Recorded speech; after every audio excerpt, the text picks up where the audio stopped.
जैसा कि आपने कल और परसों के सत्संग में सुना कि सारी सृष्टि रचना कैसे हुई, हम कैसे फंसे काल के जाल में, और उस परम पिता परमात्मा ने हमारे ऊपर क्यों कर मेहर करी, ये वापस फिर सत्ज्ञान बताने की और हमारे ऊपर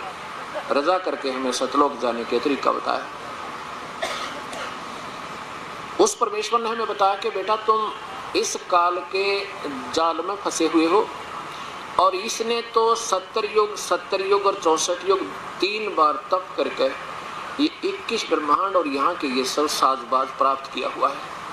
और तुम आगे इसकी गेला लटक के फजूल में बैठ के इसके साथ में, और जब तक तुम्हारे सतयुग में, त्रेता में, द्वापर में तुम्हारे पिछले कर्म संस्कार रहे, इतने तुम्हारे को ठाठ मिले यहाँ पे जब से सृष्टि प्रारंभ हुई, और फिर होगे तुम ऋणी, क्योंकि यहाँ जो भी जैसा करेगा उसका फल उतना ही भोगना, उसको भोगना पड़ेगा। अब जैसे हम विमान में बैठकर और 1500 किलोमीटर जाएंगे तो कम से कम एक तरफ का किराया 12,000 रुपये होगा, और इस काल के विमान में बैठे पृथ्वी घूमे, ये स्वयं घूम रही है, फिर चारों तरफ सूर्य के चारों तरफ घूम रही है, और हम फिर यहाँ इसके द्वारा, काल के द्वारा दिए गए इस वायु को श्वासों के द्वारा वायु प्रयोग करें, और फिर कार्बन डाइऑक्साइड अंदर से छोड़ के इसको दूषित करें। इसके ऋणी, एक तो इससे ये ग्रहण कर रहे हैं फ्री में, इसके दोषी यानी ऋणी, और फिर कार्बन डाइऑक्साइड छोड़ रहे हैं दूषित वातावरण के दोषी ऋणी, और फिर यहाँ का जो पानी पीवें, पृथ्वी को प्रयोग करें, इसका फल खावें, आहार करें, ये एक रेस्टोरेंट समझो इसका,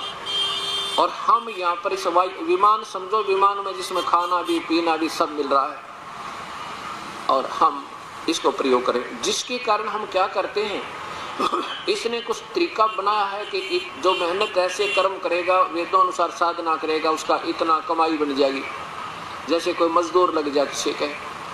और वो गरीब बेचारा रोजाना के अपने 10 रुपये जमा कर ले, और फिर वो उनको कहाँ जावे, उसी के वहाँ फिर वो रोटियों का खर्चा काट ले, उसके कपड़े का खर्चा काट ले, और फिर उसको आखिर में जीरो कर दे, कहते फिर मजदूरी करे। जैसे पहले पुराने समय में ऐसा दुर्व्यवहार हुआ करता था। तो इस काल क्या करता है कि जैसे किसी ने वेदों अनुसार साधना की, प्रभु तो मिला नहीं, क्योंकि किसी ने कसम खा रखी है, काल ना मैं दिखाई नहीं दूंगा, फिर हमने ये कहाँ पहुँचते, हम स्वर्ग पहुँच जाते हैं, महास्वर्ग में, उस ब्रह्मलोक में, और वहाँ अपनी मलाई खा के, और फिर नरक में फिर 84 लाख योनि, हम ऐसे चक्कर लगाते रहे। अब परमात्मा ने हमें बताया कि भाई ऐसा मत करो, तुम इस काल के किसी भी वस्तु की इच्छा मत करो। अब ये जो ज्ञान हमें जो सत्य होगा तो हमारी आत्मा आप यहाँ से हट जाएगी, और यहाँ की किसी भी वस्तु की हमें कभी स्वप्न में भी इच्छा नहीं बनेगी, ये सत्य कर मान लेना। वो परमात्मा क्या कहता है कि तुम जैसे कल बताया था ना कि हम उल्टी साधना करने लगे। पहले तो द्वापर तक तो हम साधना ठीक करते रहे केवल वेदों अनुसार, जो भक्ति करते थे। जो भक्ति नहीं करते वो तो आज भी ड्रामेबाजी करते रहो, उनसे इसका कोई लेना देना नहीं।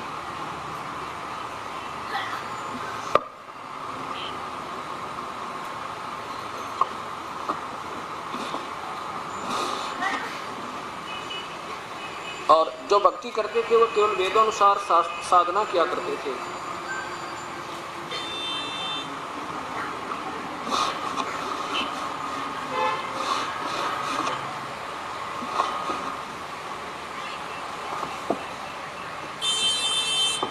तो तब हमारे पुण्य अच्छे थे, उन पनों के आधार पर हम कहाँ चले जाते थे, स्वर्ग चले जाते थे, फिर राजा बन जाते थे, फिर स्वर्ग वो नरक जाते थे, फिर पशु बन जाते रहे। हम अपनी कमाई को ऐसे खराब करते रहे, और हम अब कलयुग में हम शास्त्र विरुद्ध साधना शुरू करवा दी काल ने, क्योंकि काल ने कहा था कबीर परमेश्वर से, पूर्ण ब्रह्म से, कि हे परमात्मा 3 युगों में जीव थोड़े ले जाना, और चौथा युग जब कलयुग आवे तब तो शरण जीव बहु जावे। अब परमात्मा ने बताया कि भाई तुम अब जो चौथे युग में आ गए ना, 4 तो मजहब बन गए, और ये पंथों की कमी नहीं, और सबकी व्याख्या घुमा फिरा कर वही काल तक, प्रकाश तक और धुन तक, ना कोई नाम शास्त्र के अनुकूल और ना ही कोई क्रिया उस प्रभु के बताए मार्ग अनुसार, जिसके कारण तुम ऋणी होगे। अब बिल्कुल शास्त्र विरुद्ध साधना करने से आप बिल्कुल डिस्चार्ज हो रहे। अब जैसे अभी जिन महापुरुषों ने ये मार्गदर्शन कर रखा है शास्त्र के विरुद्ध, ये बड़े सुखी भी नजर आते हैं, इनकी शब्द में शक्ति भी है, दुनिया आकर्षित भी होती है, क्योंकि इनकी पिछली बैटरी चार्ज है, इन्वर्टर चार्ज है। जब तक इन्वर्टर चार्ज रहेगा तो वो उसमें पंखा भी चलता रहेगा, ट्यूब भी जलती रहेगी, कूलर भी चलेगा। और जब वो डिस्चार्ज हो जाएगा, क्योंकि उसका चार्जर आगे ठीक नहीं, चार्जर का मतलब शास्त्र अनुकूल साधना नहीं बन रही, जिससे उसमें और कमाई जुड़ जाती, तो वो एक कदम डिस्चार्ज होगा और फिर ये पशु जुन्नी में जाएंगे जो शास्त्र विरुद्ध साधना करने वाले। तो हम शास्त्र विरुद्ध साधना करके क्या होगे, हम ऋणी होगे, और ऋणी होने से हमारे सभी कनेक्शन डिस्कनेक्ट हो गए। जैसे कोई विदेश चला जावे और वहाँ जाकर के अपनी कोई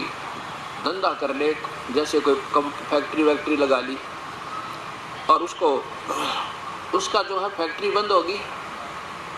उसमें विधिवत साधना उसकी बनी नहीं, काम ठीक चला नहीं, तो कनेक्शन कट गया बिजली का, कनेक्शन कट गया टेलीफोन का, और कनेक्शन कट गया पानी का, और कनेक्शन कट गया उसके गैस का। अब ये सारे कनेक्शन कट गए तो वो उन राहतों से वंचित हो गया, बिल्कुल कंगाल और भूखा मरे और सारी असुविधा होगी। अब आपने वापस आना है अपने स्वदेश को, तो पहले आपने उस सरकार से ऋण मुक्त होना पड़ेगा। वहां से सरकार से नो ड्यू सर्टिफिकेट्स अर्थात ऋण मुक्त प्रमाण पत्र लेकर फिर आपका वीजा बनेगा, या वापस यानी पासपोर्ट बनेगा। तो उसके लिए हम क्या करते हैं, जैसे यहाँ के भगवान हैं ब्रह्मा विष्णु महेश, ये एक ब्रह्मांड के प्रभु हैं, एक एक विभाग के,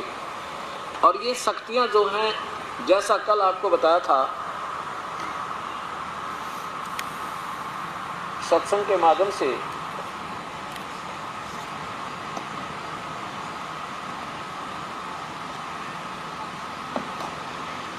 कि हम क्या करते रहे। अब हम ऐसे साधना कर रहे थे और हमने साधना ये ऐसे करनी थी। अब क्या बताया है कि जो वो परमात्मा पूर्ण ब्रह्म तीनों लोकों में प्रवेश करके सबका धारण पोषण करता उसको, और वो ये है।